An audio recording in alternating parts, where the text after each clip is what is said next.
Hi, my name is Griffin DeJoy, and today I will be walking you through my logo design process.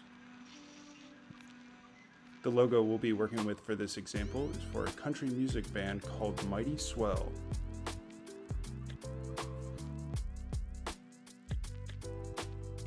I'll start off with giving you a brief overview of the steps I typically go through on a project like this. Every design project for a client begins with a consultation phase. From there, you'll move into ideation, then begin sketching, refine your sketches, begin vectorizing, then revise, and ultimately finalize your design and deliver to the client. As I just mentioned, every design project for a client begins with a consultation. This can come in the form of an email, a phone call, or an in-person conversation. Personally, I prefer an email from the client, something that gets their ideas and their needs all in writing up front. From there, I always follow up with a phone call or an in-person conversation. This way we can hash out ideas, discuss deadlines, talk payment, and ultimately come up with a game plan to execute the idea. During your conversation with your client, it's important that you take notes.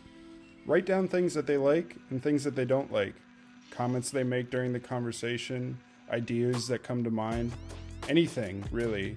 As long as you have these notes that you can reference later, you'll be off to a head start. Once the initial consultation is finished, you'll move on to sketching. These preliminary sketches should be rough and fast. Get ideas on paper as quickly as you can. Also, get as many ideas out there as you can. Use your stream of consciousness to have fun and create new ideas. This is your time to experiment. Try not to preoccupy yourself with making it look good. That's not the point of this step. It's really just to get things down on paper. Once you're satisfied with your initial sketches, it's time to pick out your favorites and begin refining them. There are a few ways you could go about refining your sketches. You could redraw them carefully in your sketchbook, or you could turn to a digital drawing program like Procreate. Procreate's great because of the limitlessness of the program and because of the control it gives you over your design. I understand not everyone has access to programs like this, but if you want to take your design career more seriously, I highly recommend you invest in it. Once you've finished refining your sketch, it's time to upload it to the computer. From there, you'll open your sketch in Illustrator and begin the vectorization process. With your sketch as a guide, you'll use the pen tool to recreate your drawing as a vector object. Refine your design further by tweaking anchor points and line segments, curves, and other areas of the logo in order to make it better. Throughout this process, constantly make copies of your logo before making drastic changes. Regularly check back on your older versions to make sure you're happy with the direction the logo is headed.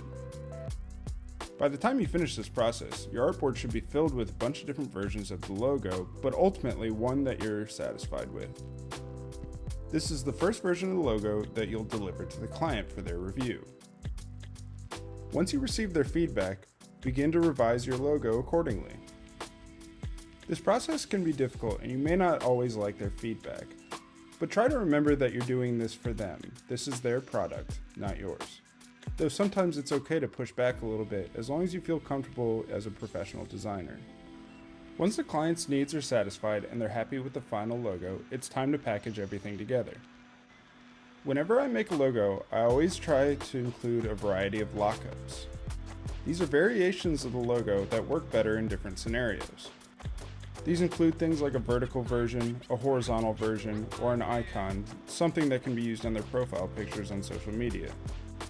I also typically include things like fonts, color choices, and an explanation of the logo itself.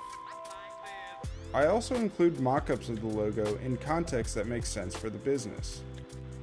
For example, things like a restaurant, I would include menus or food labels. Mock-ups are great because they really help sell the idea to a client. Once all these things are packaged together and delivered to the client, it's time to get paid. Upon receiving payment, you can hand over the vector files to the client. That wraps up this logo design tutorial. I hope this helps, and thank you for listening.